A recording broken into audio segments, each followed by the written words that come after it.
banyak orang berpacaran dan saya tahu. Wah, pasti Faris mau kan?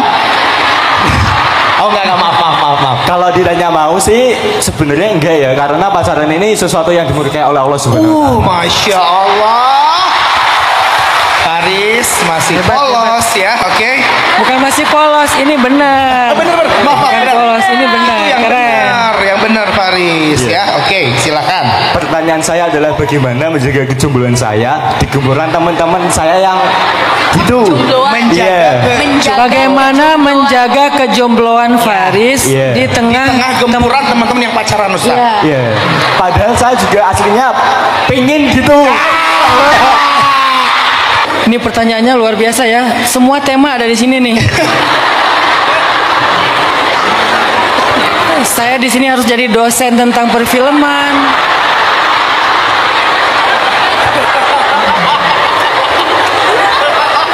Pertama, gimana cara menjaga kejombloan?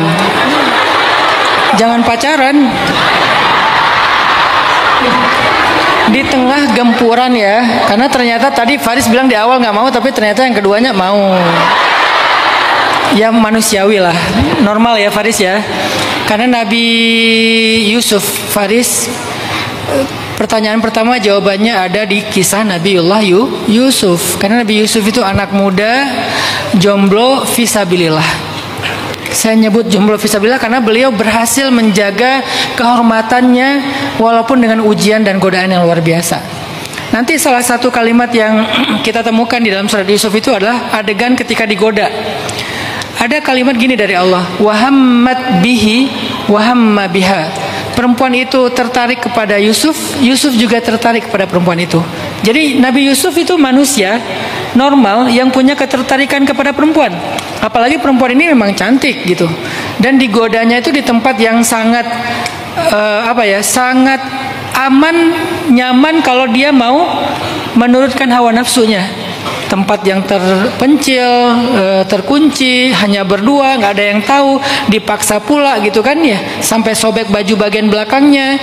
Nah pertanyaannya, apa yang membuat Nabi Yusuf walaupun beliau tertarik kepada perempuan itu bisa selamat?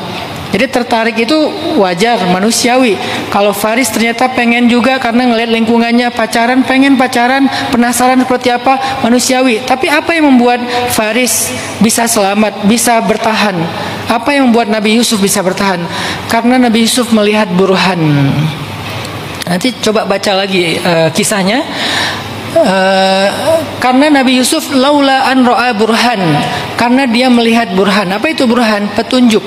Petunjuk di sini apa? Wajahnya Nabi Yakub alaihissalam. Wajahnya Nabi Yakub alaihissalam. Orang yang paling dicintai Nabi Yusuf pada masa remajanya adalah ayahnya. Sehingga ketika dia ingin berbuat dosa, terlihatlah terpampanglah wajah Yakub yang membuat Nabi Yusuf nggak tega untuk mengecewakan ayahnya. Di sini sebetulnya ada kode tentang ilmu parenting ya. Bagaimana suksesnya parentingnya Yakub, sehingga walaupun Yakub tidak bisa membersamai Yusuf, tapi Yakub tetap bisa menjaga Yusuf. Itu ada ilmu parenting, tapi nggak dalam rangka kita bahas di sini. Saya pernah membahasnya dalam kajian tentang parenting. Kok bisa Nabi Yakub mendidik Yusuf?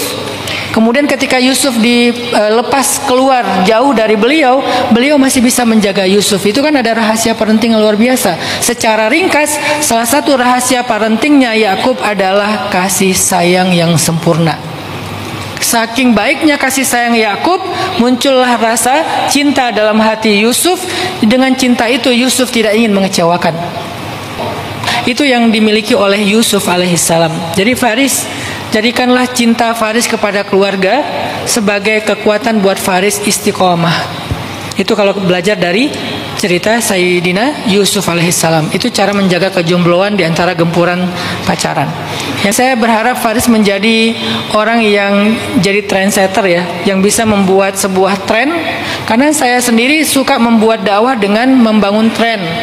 Nah, saya berharap Faris menjadi salah satu trendsetter yang membangun sebuah pola baru atau culture baru di dunia perfilman, bahwa film yang syar'i itu tuh tetap bisa bagus kok, tetap bisa keren gitu. Atau yang paling gampang secara teknisnya sekarang, cari aja talent-talent yang kalau misalnya ada hubungannya laki-laki perempuan, cari aja yang suami istri dan good looking. Tapi pelan-pelan Faris. Dalam mencegah kemungkaran, Ibnu Qayyim Al-Jauziyah pernah memberikan kita semacam panduan bagaimana mencegah kemungkaran. Ada 3 tingkatan. Yang pertama adalah tingkatan yang paling ideal, itu adalah mencegah kemungkaran dengan menghadirkan kebaikan. Jadi ada semacam substitusinya, penggantinya. Mencegah kemungkaran dengan menggantinya dengan kebaikan, itu yang paling ideal. Yang kedua, kalau kita nggak bisa melakukan itu, cegahlah kemungkaran dengan minimal mengurangi kemungkaran. Jadi kalau nggak bisa sama sekali menutup aurat, sama sekali ideal, minimal mengurangi, tidak ada adegan-adegan yang vulgar. Itu sudah bagian dari mengurangi kemungkaran. Yang ketiga, kata Ibnu Qayyim, ini ada dalam kitab I'lamul Muwaqqi'in an Rabbil Alamin, saya punya kitabnya juga. Yang ketiga, cara mencegah kemungkaran itu adalah dengan menahan tidak bertambahnya kemungkaran yang lain. Tidak mengganti, tidak mengurangi, tapi tidak bertambah. Menahan saja dengan adanya kita di situ, adanya Faris di dunia perfilman, adanya Faris dalam sebuah produksi film, minimal tidak menambah kemungkaran baru, itu udah bagian dari mencegah kemungkaran. Kalau Faris belum bisa menguranginya. Kan Faris nggak mungkin langsung jadi sutradara ya. Mungkin pelan-pelan sekarang Faris jadi kayak magang dulu di sebuah produksi film. Mungkin Faris bisa mengurangi sedikit adegan-adegan yang vulgar, dikurangin, tapi masih buka aurat. Itu udah bagian dari mencegah kemungkaran. Jadi nggak bisa terlalu perfeksionis idealis dalam konsep dakwah. Beda dengan penegakan syariah. Kalau syariah itu kafah, tapi dakwah itu nggak bisa. Beda metode dakwah sama metode syariah. Dakwah itu dia bertahap dari yang paling nggak ideal sampai menjadi ideal. Itu cara, ini dari angle agama ya, bukan dari angle teknisnya pembuatan film. Faris bisa antara membuat sama sekali penggantinya atau mengurangi sehingga kemungkarannya berkurang, atau minimal dengan tetap adanya Faris di dunia itu kemungkaran tidak bertambah. Itu udah bagian dari cara Faris berdakwah. Yang ketiga, tentang masalah demo. Demo itu kan secara definisi kan menyampaikan aspirasi, dan Islam itu adalah agama yang sangat terbuka untuk menyampaikan aspirasi, dan saya sangat mendukung, bahkan saya juga pernah ikut demo. Jadi bagi saya demo itu bukan sesuatu yang bid'ah, yang melanggar syariah dan segala macam. Itu cara kita menyampaikan aspirasi, terserah itu ada di dalam dunia demokrasi kayak dalam syariat Islam kayak atau dalam daulah kayak, itu bukan sesuatu yang besar. Yang penting adalah dia pengen menyampaikan aspirasinya. Sekarang mahasiswa sedang ingin menyampaikan aspirasi mereka. Nanti suatu saat kaum buruh pengen menyampaikan aspirasinya, itu nggak masalah. Tinggal dalam Islam yang diatur bukan demonya, tetapi perilakunya. Nggak boleh merusak, nggak boleh mencela, kan gitu ya. Jangankan demo, perang aja jelas-jelas perang kan. Coba kita baca fikih perang. Kalau kalian datang ke satu negeri berperang, kata Nabi, jangan ngerusak tanaman, jangan membakar rumah, jangan menyakiti hewan, apalagi manusia, yaitu orang-orang yang lemah yang tidak bersenjata dan segala macam. Jadi dalam perang aja ada etika Islam itu. Betapa indahnya Islam. Kemudian yang terakhir, Palestina. Apa yang Faris bisa lakukan untuk Palestina sebagai mahasiswa atau pelajar? Bukan hanya Palestina, Indonesia ya. Kalau kalian mau tahu Indonesia ini akan jadi apa, coba kalian tanya, kalian mau jadi apa 10 tahun lagi? Maka itulah Indonesia. Kalian mau berkarya apa 10 tahun lagi? Maka itulah Al-Aqsa. Kalian mau bikin karya apa lagi 10 tahun lagi? Itulah Palestina.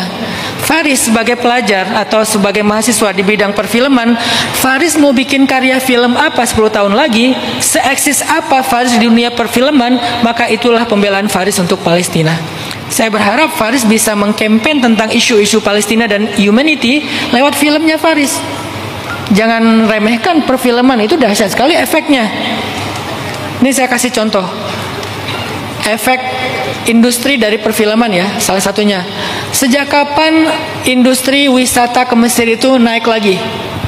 Sejak ada film Ayat-Ayat Cinta. Akhirnya industri wisata ke Mesir naik lagi tuh. Semuanya pengen umroh plus Mesir, pengen lihat lokasi syuting Ayat-Ayat Cinta. Sejak kapan industri wisata ke Pulau Belitung naik lagi? Sejak adanya Laskar Pelangi. Sejak kapan industri wisata ke New Zealand? Di New Zealand itu ada satu kawasan namanya Hobbiton. Saya pernah ke sana. Hobbiton itu lokasi syuting film Lord of the Rings sama Hobbit. Itu lokasi syuting di sana. Sejak kapan? Sejak ada film Lord of the Ring. Sejak kapan industri wisata ke Korea itu rame? Sejak ada film dan musik Korea yang dikenal dengan istilah Korean Wave. Itu sedahsyat itu. Hollywood apalagi. Nah, ini artinya perfilman itu berpengaruh kepada selera publik, pendapat publik. Maka saya berharap Faris menjadi salah satu campaigner tentang Al-Aqsa, kemerdekaan Palestina, humanity, dan kejahatan Israel lewat film-filmnya Faris.